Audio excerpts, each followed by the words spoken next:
I booked a $9,400 family trip to Japan for Dad's 60th, only to get a text.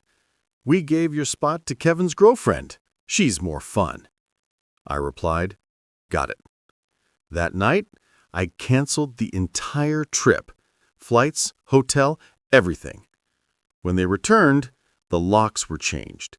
The rent had tripled, and their cards declined at the coffee shop. That was just the beginning. I stared at the message on my phone, the blinking dots taunting me as if there was more cruelty waiting just below. It was from my mother. Simple, casual, like she hadn't just thrown 3 months of planning and $9,400 of my money in the trash.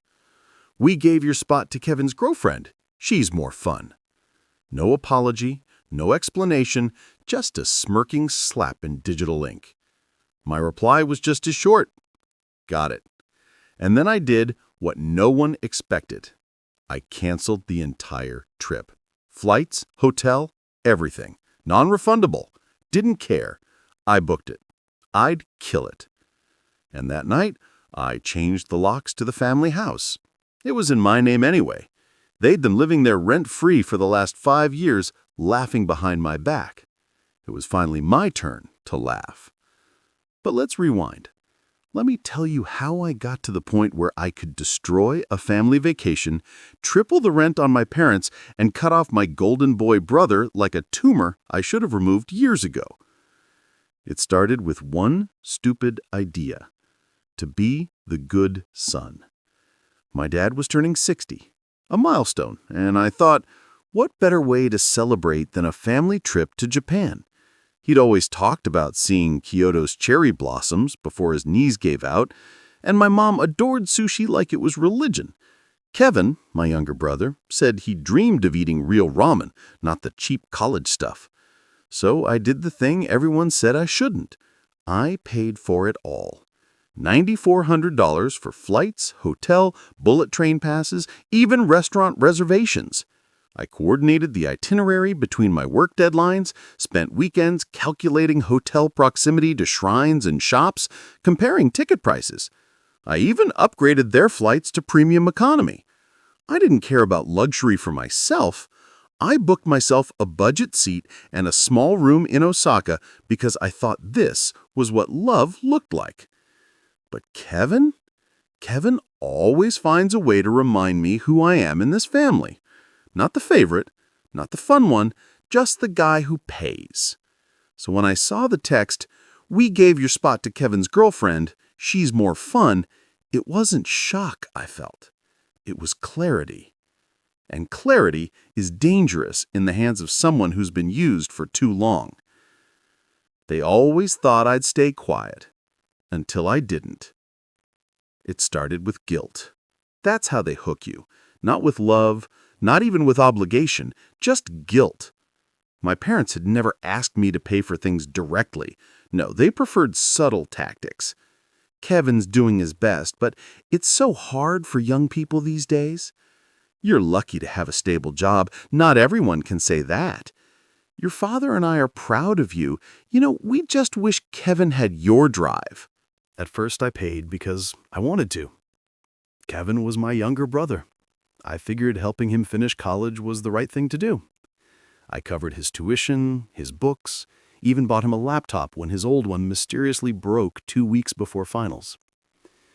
But help became expectation. Fast. 3 months after his graduation, he hadn't even applied for a job. "Still figuring things out," he said, playing FIFA on the couch all day. I'd come home from a 12-hour shift to find him eating takeout with his feet on my coffee table. Food I paid for in a house I owned.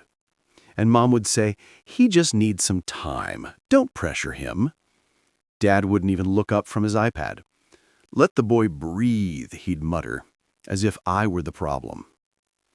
It got worse when Kevin got a girlfriend. Madison, Mads, as she insisted I call her, moved in 2 months after they started dating. No rent, of course. No discussion, just suddenly there. She took over my kitchen, my Netflix, my Wi-Fi. One night I found her trying on my dress shoes for a TikTok video. "I'm doing a character," she said with a wink. "Don't be weird." Kevin laughed. "Dude, relax. She's funny." Funny. That word would haunt me. Still, I stayed silent. I kept paying. Because family. Because what would Dad say if we fought? Because you make more than enough. When Kevin lost the job I helped him get, showing up late 3 times in his first week, I covered his car payments so his credit wouldn't tank. When Madison totaled her old sedan, I co-signed a used Mazda in my name. Stupid, I know. And when they surprised us all by saying they wanted to come on Dad's birthday trip, I didn't blink. I adjusted the plans, added more rooms, rebooked hotels. I even shifted my own PTO around to make it happen. And what did I get in return? "We gave your spot to Kevin's girlfriend. She's more fun." That wasn't just an insult. It was a revelation. Because that one sentence confirmed what I had always suspected. In my family's eyes, I wasn't fun, or loved, or even respected. I was useful. A wallet with a heartbeat. And the worst part, I'd let it happen. But they weren't done. Not even close. The morning after they landed in Tokyo, I got a text from Kevin. "Yo, can you wire us some spending money?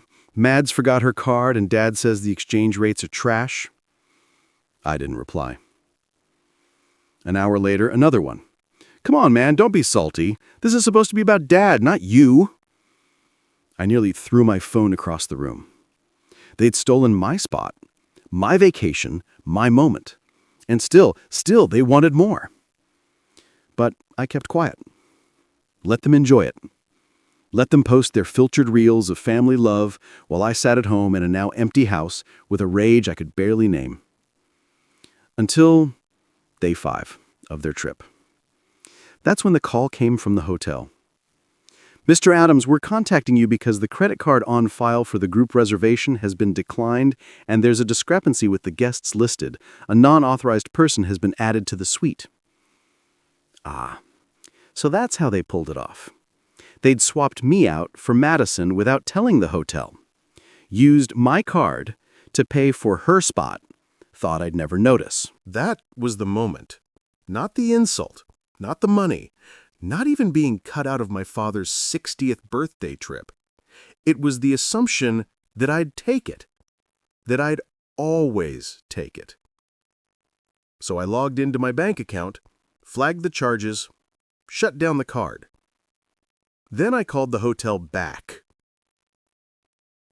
"Remove all guests. The reservation is canceled, and please alert security if anyone tries to dispute it. They're not authorized." The manager paused. "Sir, they're still in the room." "I'm aware," I said. "They can find their own way home." The day they came back and found out everything had changed. I was in the kitchen when I heard the car doors slam. Voices followed, loud, panicked. My mother's high-pitched whine, Kevin yelling, Madison's voice rising above them all, shrill and angry. I didn't rush. I stirred my coffee and waited. Then came the banging. Boom, boom, boom. "Open the door," Kevin's voice. "We know you're in there." I walked to the front entrance, coffee still in hand. Peeked through the peephole. There they were, all three, red-faced, disheveled, luggage in a pile on the porch. Madison was barefoot for some reason. I unlocked the deadbolt, opened the door, just enough to meet their eyes. "What happened to our keys?" Kevin demanded. I sipped my coffee. "Oh, you mean the ones I had rekeyed? They don't work anymore." "Seriously, man? Are you serious right now?" I nodded, calm. "Dead serious." Mom pushed past him. "We just got off a 14-hour flight. We're exhausted, hungry." "You're trespassing," I said. "This is private property." "You're joking," Madison cut in. Her voice was sharp and mocking. "You're actually locking out your own family?" I stared at her for a second too long. Then said flatly, "You're not my family." Her jaw dropped. Kevin turned to me, eyes wide. "Okay. Wow, this is messed up. We were stranded in Osaka with no money, no hotel, no Wi-Fi. Do you have any idea what that was like?" "Must have been tough." "Imagine being stuck in a foreign country on someone else's dime."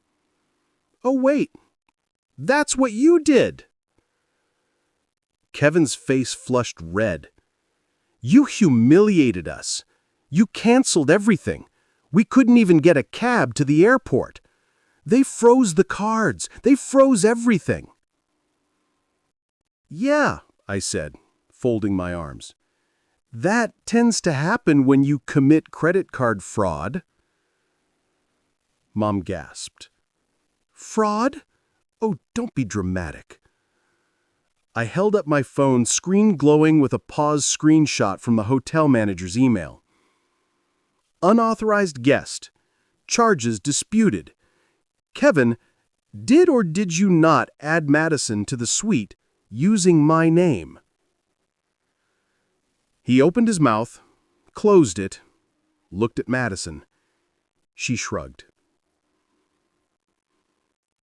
I stepped aside and let them see into the house. Not that there was much left. The couch was gone. Dining table, gone. All the furniture they used to lounge on like they owned the place, donated. The walls were bare. I'd cleared out everything they touched. "You emptied the house," Mom said, stepping forward. "Correction. My house. We lived here for years without paying rent, without contributing, without respect." Mom's face contorted. "You're our family. This is disgusting. You're punishing us for one mistake." I laughed once. "One mistake? You stole my vacation, used my credit, threw me out of my own plans for my father's birthday because I wasn't fun enough. Do you even hear yourselves?" "You're being petty," Madison said, rolling her eyes. "You're mad because we had a better time without you." That's when I stepped fully outside, closed the door behind me. "You think this is about Japan?" I asked, voice quiet now. "You think this is about one trip? No. This is about every moment I sacrificed for you, every dollar I gave, every time I let you stay here rent-free while you laughed behind my back." "We didn't," Mom started. "You did. All of you. And now I'm done." Kevin shook his head in disbelief. "So what, we're homeless now?" "No," I said. "You've got 2 weeks. Rent's tripled, utilities are on you, and the guest suite's locked. If you want to stay, you pay." He scoffed. "You can't be serious." Madison folded her arms. "You can't just evict us." "Actually," I said, pulling a copy of the lease agreement from my coat pocket, "I can. It's legal. It's done. And your credit cards? Declined this morning at the coffee shop. I got a notification." The silence hit like a bomb. I turned to walk back inside. Kevin lunged after me, grabbing my arm. "Wait, please," he said. His voice cracked. "You don't understand. I don't have anywhere to go. Madison, she thought this trip would make us closer with the family. She didn't mean to hurt you." Madison opened her mouth to argue but stopped. Kevin was crying. I looked at him, really looked at him, and felt nothing. No pity, no rage, just a clean, cold emptiness. You were my brother, and you traded me for entertainment value. That's not a family. That's a reality show. Then I walked inside, locked the door, left them standing there in the wind. They came back to a new world, one without me. 3 days. That's how long it took after they came back for the real chaos to start. The first morning after their return, it was quiet. Too quiet. I expected yelling, guilt trips, maybe a barrage of messages in the family group chat, but nothing. I had breakfast alone, coffee, a croissant, and a strange, satisfying sense of peace. It was a silence I hadn't felt in years. Not the kind you hear, the kind you carry inside you. But by day 4, my phone finally lit up. Can we talk, Mom? I'm sorry about what happened. We all made mistakes. Please don't do this to your father. I didn't respond. Not because I didn't have anything to say. I just didn't owe them an explanation anymore. For the first time in my life, I felt no obligation to justify myself to people who never really listened. Then, the real fallout began. The cards were blocked. Madison tried to buy coffee downtown, declined twice. I got the push notification and smiled. She posted a story, "Some people are just vindictive," and deleted it 5 minutes later. The rent. A week after the new lease kicked in, tripled the old rate. I got an email. "Hi, we're struggling with the new rent. Can we discuss alternatives?" No name, just the family account. I ignored it. Jobs. Kevin, who'd spent years lounging in my house without a single proper job, suddenly started picking up part-time gigs. A friend at the gym told me Kevin was now folding towels at the front desk. I didn't feel pity. I moved into a small loft apartment downtown. Concrete floors, tall windows, minimalist everything. No family-style clutter, no borrowed shoes in the hallway, no half-eaten leftovers that weren't mine. I woke up at 7, hit the gym, worked from home, took walks in the evening, and for the first time in years, every moment, every dollar, every breath belonged to me. No texts asking to pitch in for groceries, no guilt trips about just a little help till payday. No calls from Mom saying, "It's your brother, how can you say no?" Just quiet. In week 2, Kevin finally texted, "I know I messed up, I really do. Mads left. She said she didn't sign up for this. I get it now. You were right." I stared at it for a long time. This was the same Kevin who laughed at my plans, said I was too serious, that I didn't know how to have fun. Now he was alone, left by the fun girlfriend, forced to face the mess without his human credit card. I didn't reply. Then the real bomb dropped. A letter from a lawyer. "Your parents are claiming partial ownership of the house." My attorney explained, "Based on alleged financial contributions over the years. We've requested proof. So far, they have sent nothing." I laughed. Not because it was funny, but because it was so absurd it didn't deserve anything more. They always believed that if I owned something, they had rights to it. I remembered my mother's line, "This is a family home, sweetheart. What's yours is ours." But now, ours meant nothing. Mom sent another message. "We didn't raise you to be like this. What would Dad think?" This time I replied, "You raised me to serve you. That ends now." What shocked me most wasn't their anger. It was how fast they fell apart without me. Kevin was working 10-hour shifts, scrambling to cover bills. Mom started calling old friends, the same ones she used to mock for having ungrateful children. Dad, silent as always. He'd been silent for every fight, every insult, every betrayal. His loyalty was to neutrality. And now they were finally living in the world they built, one where I didn't exist to fix everything. And me? I sat on a new couch in a new apartment, drinking coffee no one criticized, surrounded by nothing I didn't choose. For the first time in my life, I wasn't being used. For the first time, I wasn't obligated to show up for people who never showed up for me.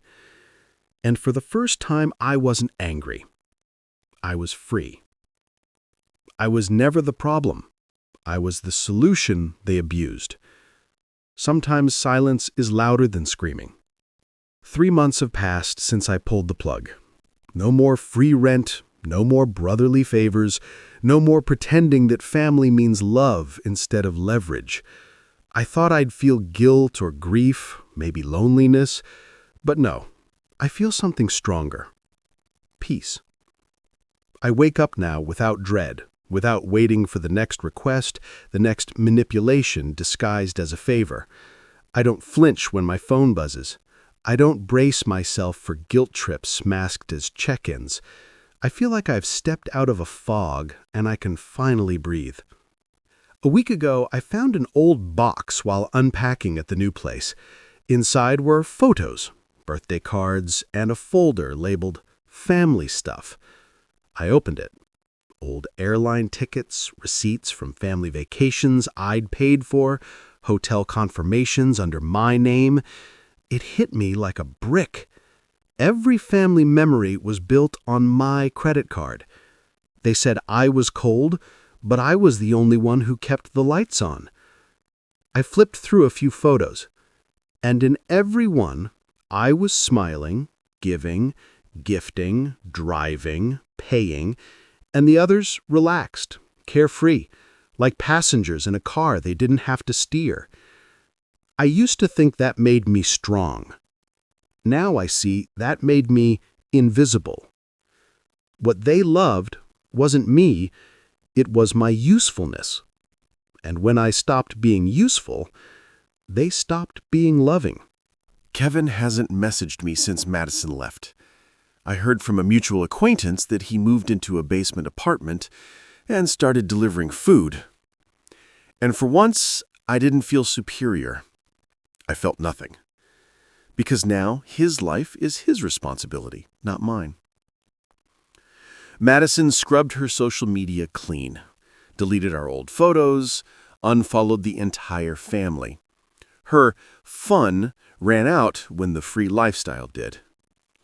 Mom, she sent one final text. We didn't raise you to be like this. We miss who you used to be. And I answered, you miss the version of me who never said no. He's gone. Dad stayed silent. Of course he did. He always did. Years of watching things fall apart while sipping his coffee in silence. He never yelled, never hit, he just watched. And honestly, that was worse.